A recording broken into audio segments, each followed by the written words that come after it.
Welcome everyone to Potter's Smoke Control webinar. My name is Gary White, one of the trainers here in the St. Louis office. First thing I'll point out is just that chat box there. If you have any questions along the way, throw those in the chat box and we'll answer them as we move along. And the first thing we're going to start out with here is just a fast PowerPoint, just to kind of give you an idea of what we're actually going to be programming when we get in the software. So first is just kind of, what are smoke control systems? And it's just a system made up of fans and dampers. And the whole point of a smoke control system is just to keep a clear, smoke-free evacuation path in the event of a fire. Two different types of here. First one is a dedicated system, meaning that this equipment is only used in the event of smoke control. And when you have dedicated systems, the biggest thing is you have to have a weekly test scheduled for that system. A non-dedicated system is going to be one where all that same equipment is being used for normal day-to-day climate control. And in that type of system, you do not have to have a weekly test. So the idea there is that if it's being used every day for the normal climate control in the building, if something fails, you're going to know that. Whereas on the dedicated system, it's only used in the event of a fire, so the weekly test is just to make sure everything's still working.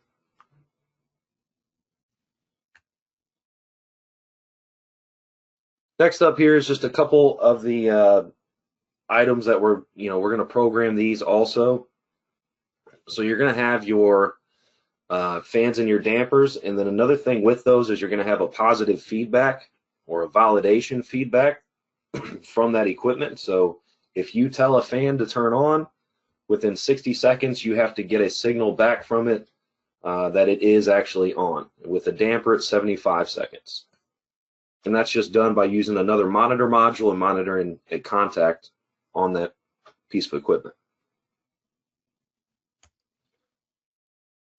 Couple different types of smoke control. We're going to do a small example of both of these when we get to the software, but the first one would be a zone smoke control system, which would consist of fans and dampers on each floor, and then you're basically going to do a floor above, floor below type of thing. So in this example here, the third floor has the fire, so the third floor would be exhausting smoke, and then we'd be pressurizing the second and fourth floor.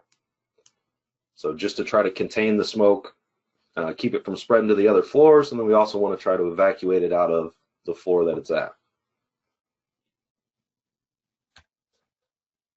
The other type of smoke control system, which this one is more common, is the stairwell pressurization, which is just a matter of anytime there's a fire, you're going to pressurize the stairwell just to keep smoke from getting into there.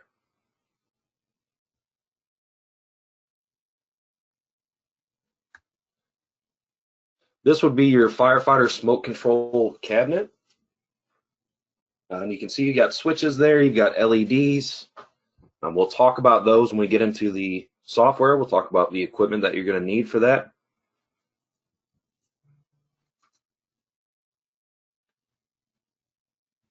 Something else I want to point out while we're on the screen, actually, you can see there's a key switch on kind of on the top right there.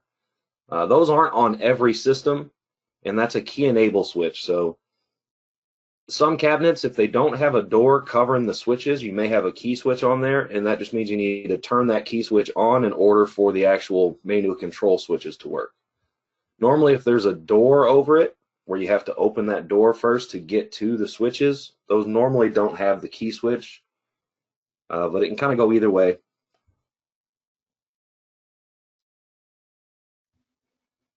That's kind of a close-up there of the control switch there. So you've got auto, which will be your normal position, and then you've got manual on, manual off. And again, we're going to program those when we get into the software. These are going to be all of your options for smoke control. We'll look at these when we get into the software.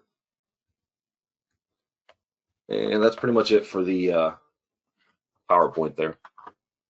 Just wanted to kind of give you a visual so that when we're writing the program, it makes a little more sense. So we're going to go ahead and jump into the software here. And the first thing we're going to do is we're going to add a DRV50. and that's going to be our LED driver. So that's going to give us 50 LEDs. And again, those LEDs are what's going to be on that firefighter smoke control cabinet for the on, off, normal, and fault. So we're going to add that first. And then as far as all of our monitor points and our relays, we're just going to use SLC modules for those. So let's go ahead and set up. First thing we're going to do is just a small stairwell pressurization example. And one of the main things with the smoke control programming side is that every smoke control zone requires one on relay and one on status input or positive feedback. So first, let's just go ahead and make some smoke detectors here. We'll do, let's just do 3 floors. And we'll just name these first floor, second floor, third floor, just so that we've got some alarm points here.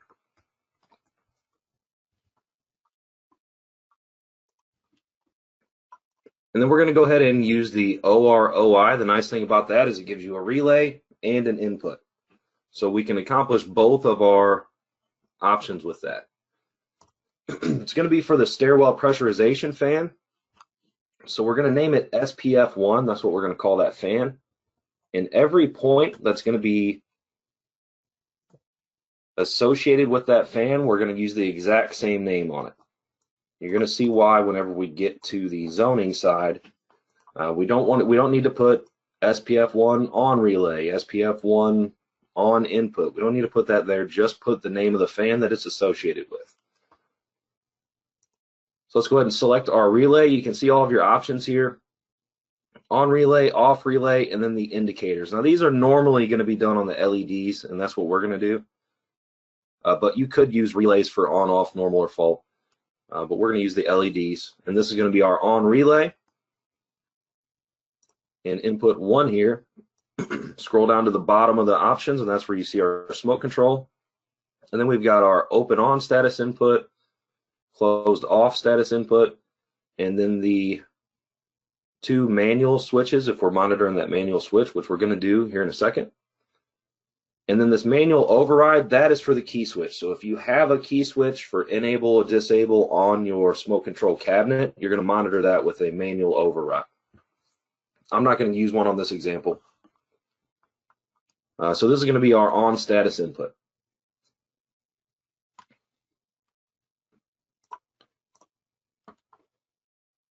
Next up, let's go ahead and add a dual input module. Again, we're going to copy the same label right down onto that, SPF1, and we're going to use this to monitor our manual switch. Down to the bottom of our list here, we're going to do the manual on, manual off.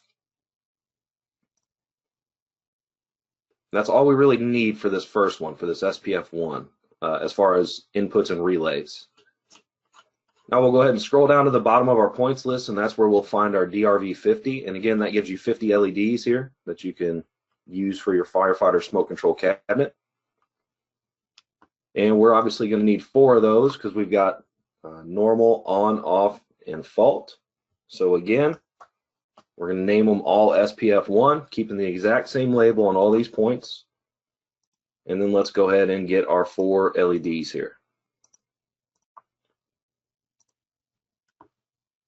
Now, because we're selecting the specific, on, off, normal, that's going to tell us what the point is. So we don't have to worry about the fact that we're not saying it over here on the name, because we're going to know what each point is anyway, just based off the function. And you're going to see whenever we get over to the zones here in a second why we do that. So that's really all we need for this first one. So we've got our LEDs for SPF1.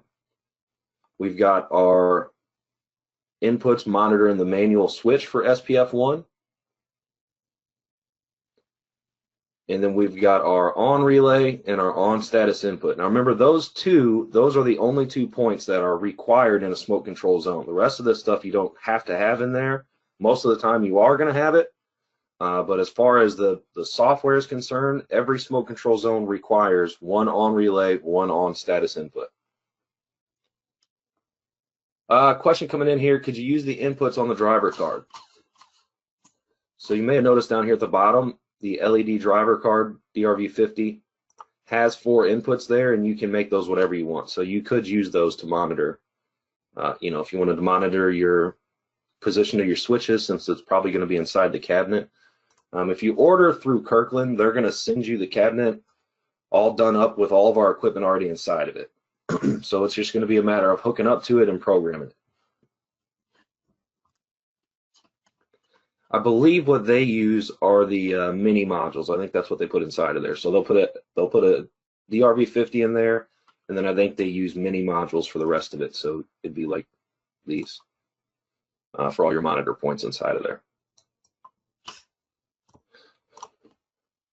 All right, that's good. Let's head over to zones. So we're going to go ahead and use zone 1 for the example. I'm just going to wipe all this stuff out of here.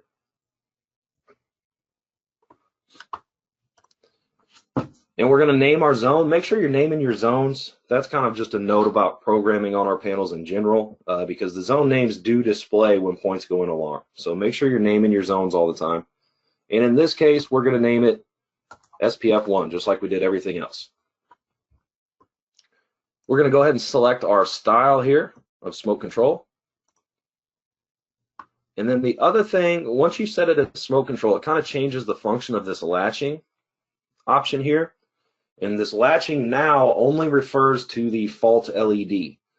And what that means is, let's say you tell a fan to activate and it doesn't give you that positive feedback before the 60-second timer's up. But then it comes in and gives the positive feedback at, say, 70 seconds. So that fault LED is already turned on because it didn't see the positive feedback before the time was up.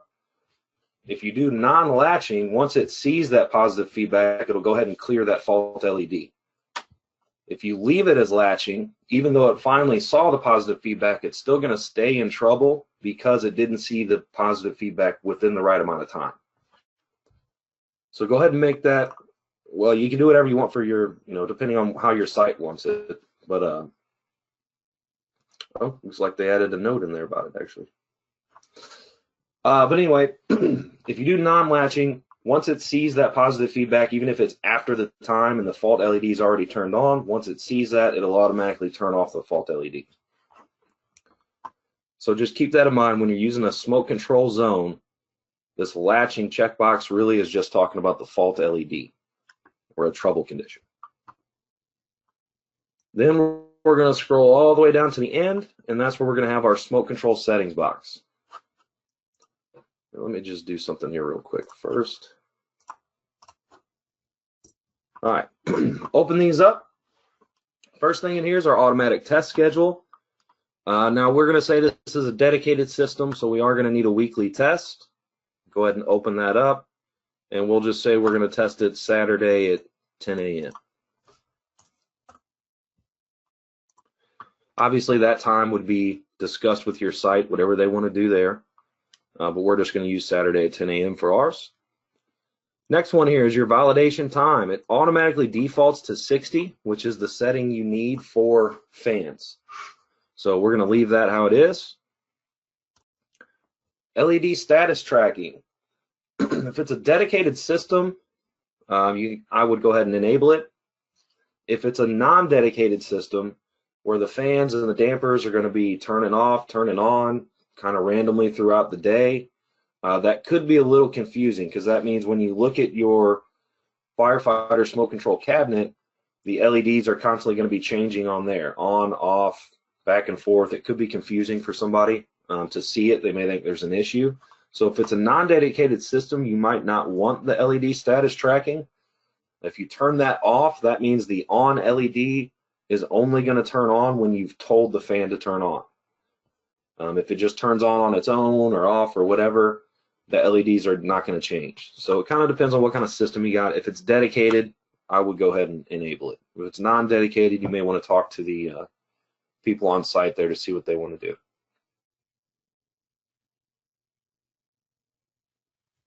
Next one here, allow multiple activations. So once there's an act, and this really applies more, not so much for the stairwell pressurization example, but if you're doing a zoned system where you've got multiple dampers, multiple fans, turning on different floors.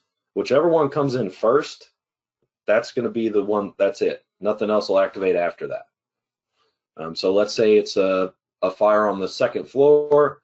So we exhaust the second floor and we supply 1 and 3.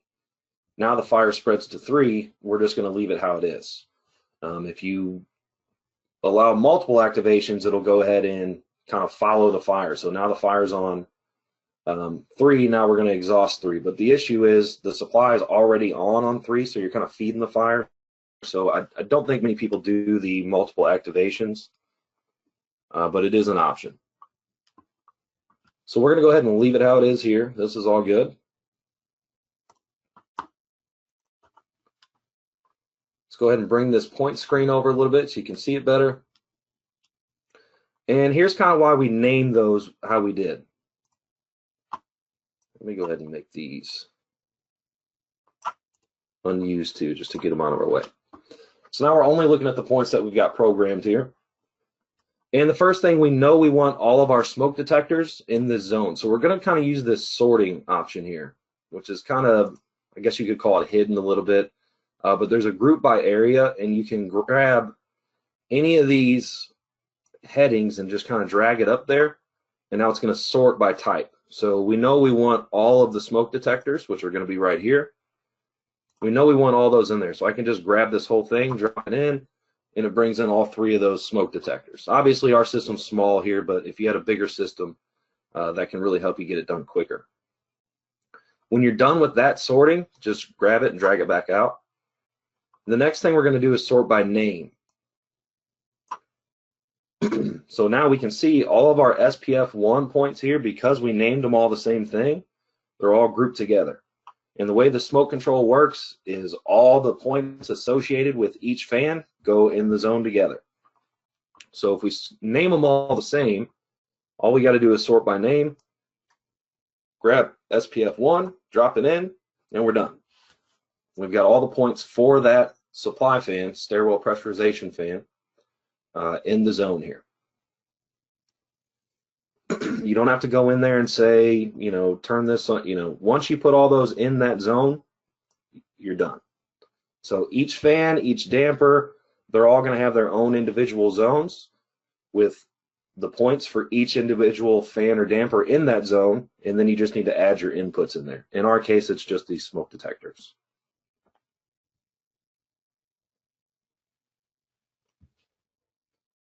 I'm going to pause here for a second, take a look at some questions. Again, if you have any, throw those in the chat box, and then we'll move on to a small zoned example.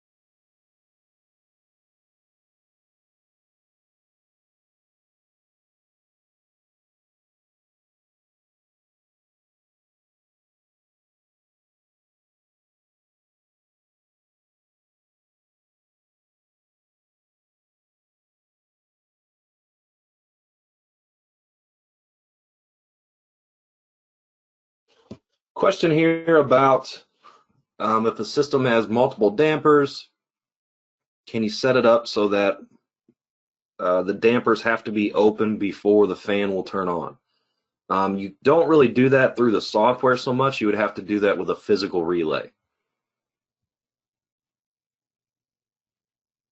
Then you would just set that relay, to trip on. Once the fan's on, it triggers this relay, or once the damper's open, it triggers the relay. And then that way the power can go ahead and go to the fan.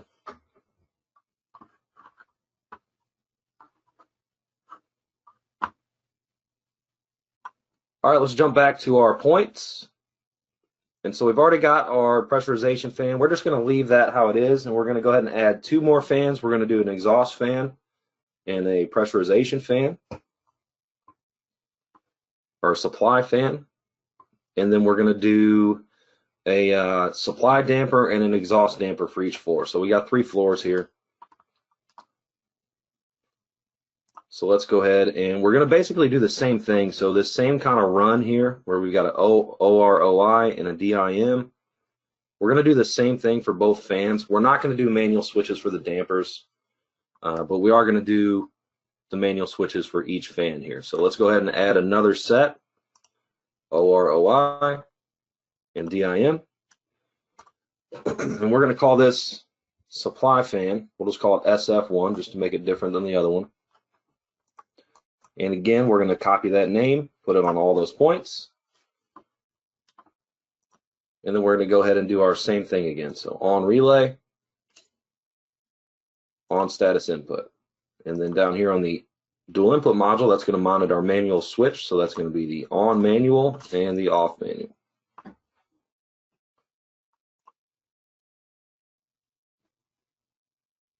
Go ahead and do our next set here.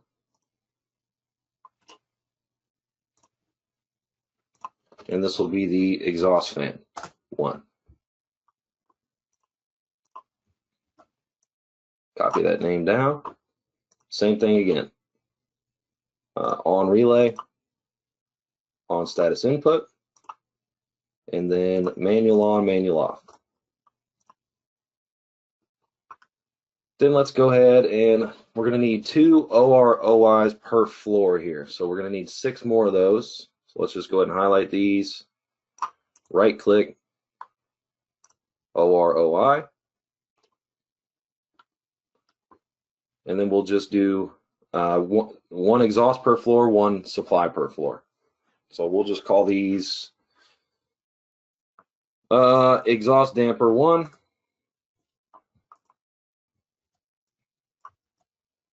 And then we'll call it supply damper 1.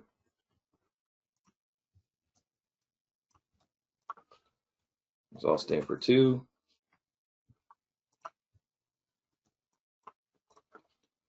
Supply damper 2. And then the 3rd floor here.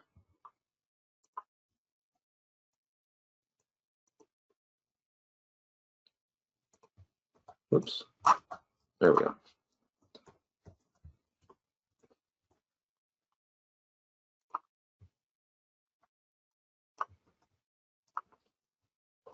Supply damper 3.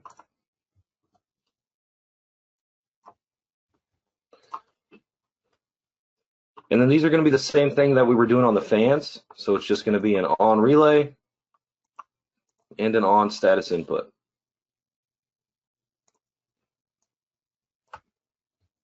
And you can actually copy and paste those functions. So we can just paste that same thing on each one of these.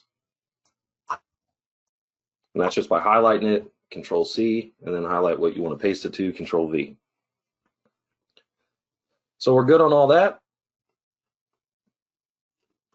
Let's go down to our LEDs. And let's go ahead and add some more of these. So we've got our supply fan 1. There's going to be 4 of those. Exhaust fan 1 is going to be 4 of those. And it's going to be the same settings that we had up here, right? So just on, off, normal, and fault for each one. So we'll go ahead and copy and paste that here, and copy and paste that here.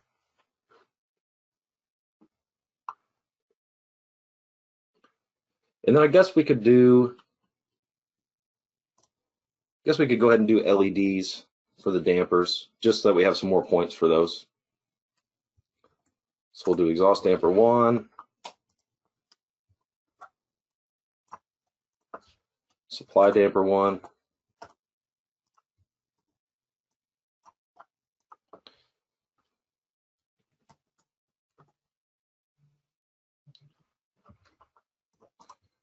Second floor here.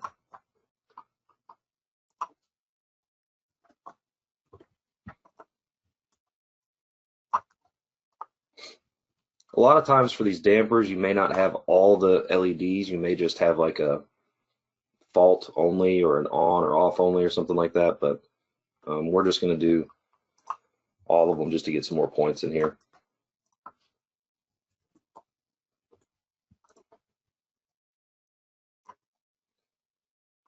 All right, so that's our exhaust 1, supply 1, 2. Okay. And then we're going to go ahead and, again, copy and paste these down because it's going to be the same LEDs. So 4 for each.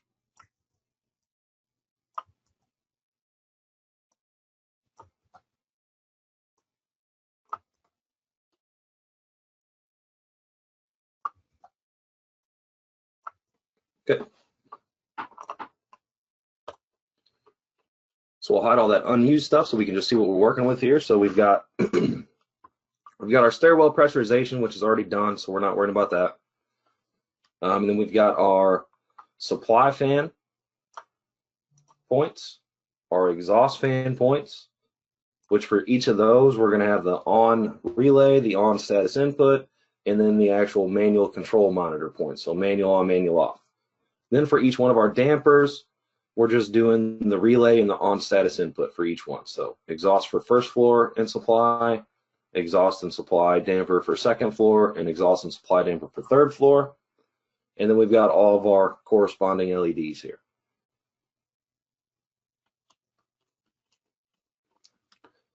All right, let's jump over to zones.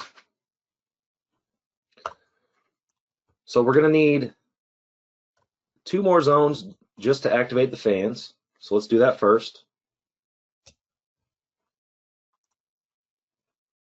Let's go ahead and get that sorting out of there for now. So the first one will just be for our supply fan 1. Same name, same thing we were doing before. We'll go ahead and set that as a smoke control. Non-latching for the fault LED. And then our smoke control settings. We did weekly, Saturday, 10 a.m. I'm not going to set this up on every single one. I think you guys get the idea on that. They would all be the same. Because it's a fan, we're doing 60 seconds, and we'll go ahead and turn on the status tracking.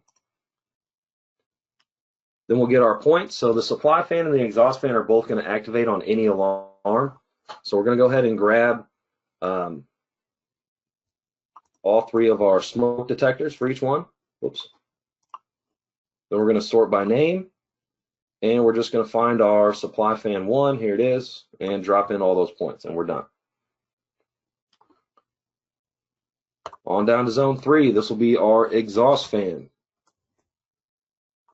Same exact setup here. Smoke control, non-latching. We're not going to do the weekly, we're not going to write that in on every one. So we still want 60 seconds because it's a fan. And then we're doing LED status tracking again. Hit OK on that. And we can already grab our exhaust fan 1 points, drop those in. And so you can see that name, that whole naming thing is really important. Makes it so much easier when you get to the zone side. Just make sure you're naming those all the same, and then it's going to make it way easier for you. And then we're also going to grab our smoke detectors.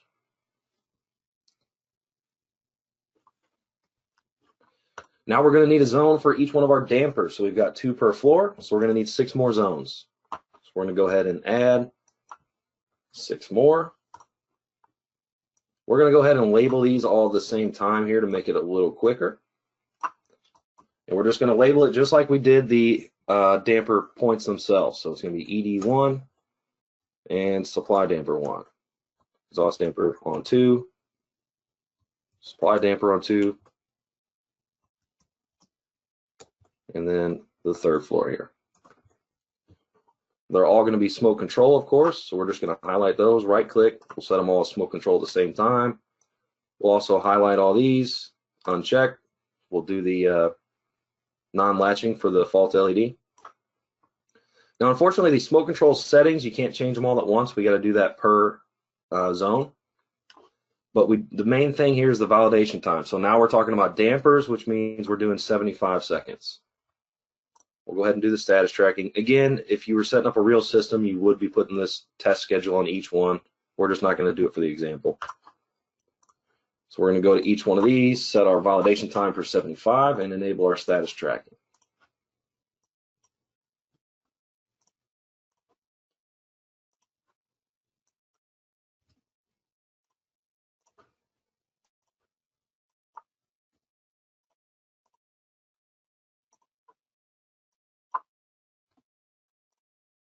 Okay. Now the next most important thing here is whenever you highlight a bunch of zones to change them all at one time, before you start putting your points in there, you need to click back out of there and only have one zone showing up top before you bring your points in. So we've got our exhaust damper 1 zone here. We'll go ahead and sort by name on our points again. And here's our exhaust damper 1. Drop all those in, so that part's done. Now all we need is our alarm points. So when do we want to exhaust the first floor? Somebody let me know in the chat box. What smoke detector do we want to activate the exhaust on the first floor?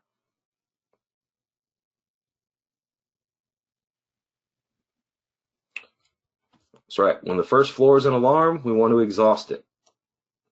So that's all we need there. A few of you guys got that one, so we're doing good here. So let's move on to the supply damper for the first floor. Go ahead and do our sorting by name. Supply damper 1, that's done. Now we just need our alarm points. So when would we want to supply the first floor? Remember, we're doing kind of a floor above, floor below kind of thing here. So which smoke detector is going to activate the supply damper for the first floor? Second floor, yep.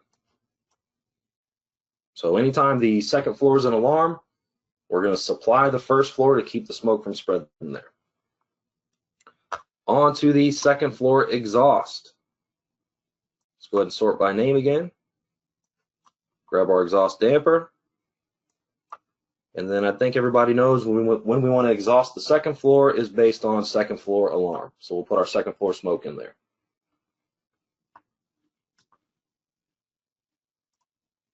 On to the supply damper for the second floor. Do the easy part here, get our smoke control points. And then looks like a couple of you already got the answer here. So we want to supply the second floor anytime the first or the third are in alarm, because that would be the floor above for the first and the floor below for the third. So anytime 1 or 3 is in alarm, we're going to supply the second floor and keep that smoke out of there. On to the third floor exhaust. Grab our points. Now you may have also noticed these red boxes. Again, this is just kind of a general programming note. Those red boxes come up to let you know that there's an issue with that point. And all of our issues right now are just that we haven't assigned all of the points to zones yet. So you can see most of them are clear now because we're pretty much done here. But the ones that are still red is just our supply damper for the third floor because we haven't done that one yet. So exhaust damper for third floor, we're going to activate that on third floor alarm, right?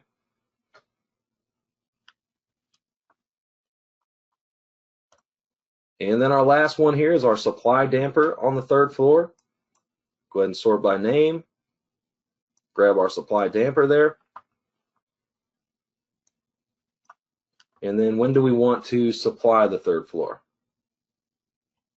Which smoke detector do we want to activate the supply on the third floor? Second floor, yep. And that's it. So you can see the part that takes the longest when you're doing smoke control is over here in the point screen, just getting all your points entered in. And obviously too, if you would have done a learn first, all these modules would have already been there.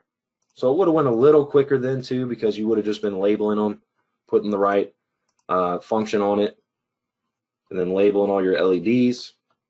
But by using that copy and paste, you can kind of make it go a lot faster. And then as long as you follow this naming system here, where you name everything exactly the same for each fan or damper, it makes the zoning part super easy. So you can see we got all those points and we zoned them in, like a minute. So it takes no time at all. If you follow that naming pattern and then you can sort by name, it's going to make your life a lot easier.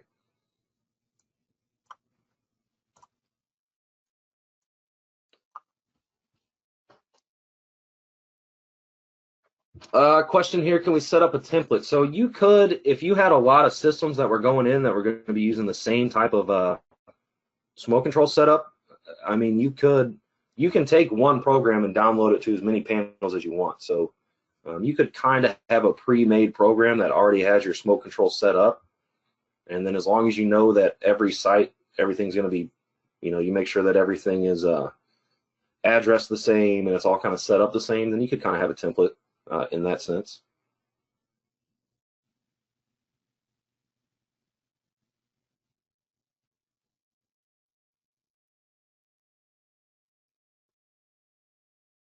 Again, any questions, shoot those into the chat box here. We'll answer those.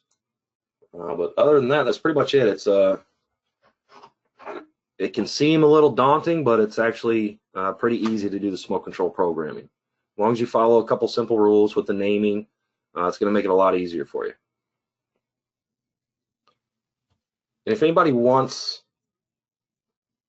this example program, probably not this one, but I have another example program I could send to, if anybody wants it, just send an email to training@pottersignal.com.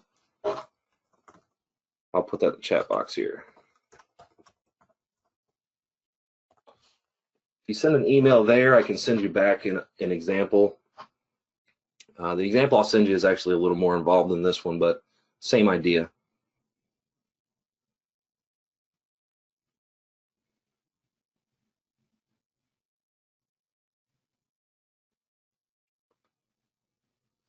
So that's pretty much it.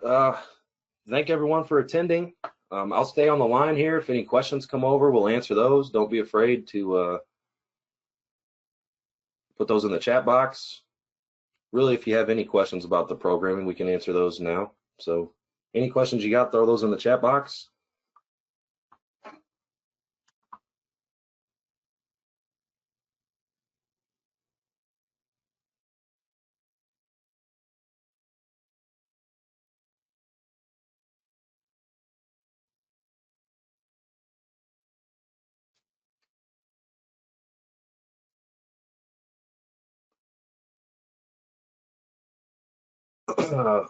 Multiple activations. Yeah, let's talk about that again. So basically, and let's pull up that box here. So allow multiple activations. The way that the program, or the way that the software works, is whatever the first, so let's say probably second floor is in the most zones. So let's say the second floor detector goes in alarm. Based on our zoning here, that second floor smoke detector is going to activate stairwell pressurization, the supply and exhaust fan, and then supply on 1 and 3 and exhaust on 2. So now let's say that goes in alarm, all this stuff turns on. Now the third floor smoke detector goes into alarm. Now technically the way it's set up in the program is the third floor smoke is supposed to activate exhaust on 3 and supply on 2. If you don't allow multiple activations, if you leave it unchecked, none of this is going to happen. So whatever the first event is, that's locked in for the smoke control. If you were to allow multiple activations, that would mean that second floor goes into alarm, all this stuff activates. Now the third floor goes into alarm, now all this stuff would activate too. Now the only difference here is this supply damper and exhaust damper on 3. So then it would go ahead and activate those. Now the issue with that is we've already got the supply open on 3. So now if we've got the supply open because of the second floor alarm, now the third floor goes into alarm, and now we open up the exhaust on 3. Now we're really just kind of feeding that fire. So I think most of the time you're not going to use that multiple activations. And basically that just means whatever the first event that occurs, that's what's locked in. None of the other smoke control stuff is going to happen. Does that make sense? Hopefully that kind of cleared it up a little bit.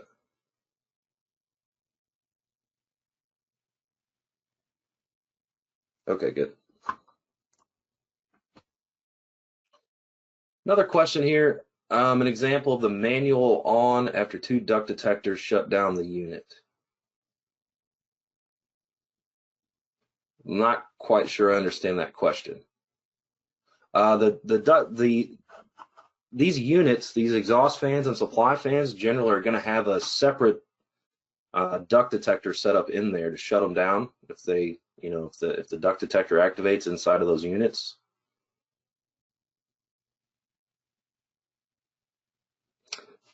I guess you're asking if it was shut down by a duct detector, could you then still do the manual on or off, even though that unit was shut down by a duct detector? And there's not really a way to, it's not really like a setting in here for that. You could work something out that way, but it would be all done through kind of relay logic kind of stuff.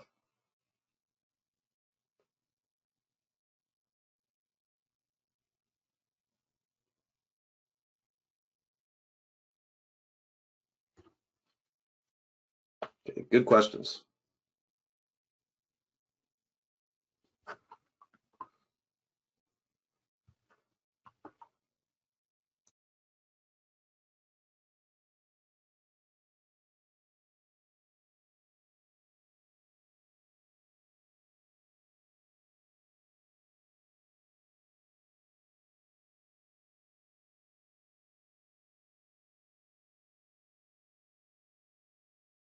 Question here about CEUs for the webinars for this week. Obviously, this one doesn't have any CEUs, but the hardware and software do. You are right that Go to Training is supposed to automatically send you the link to the quiz. If that didn't happen, check your spam email or your junk email. It could be in there, but if not, send an email to training and we'll get that link over to you. And then once you do the quiz and complete the quiz, it sends back a certificate automatically. So if you didn't get those links, just send that email to training and we'll get that out to you.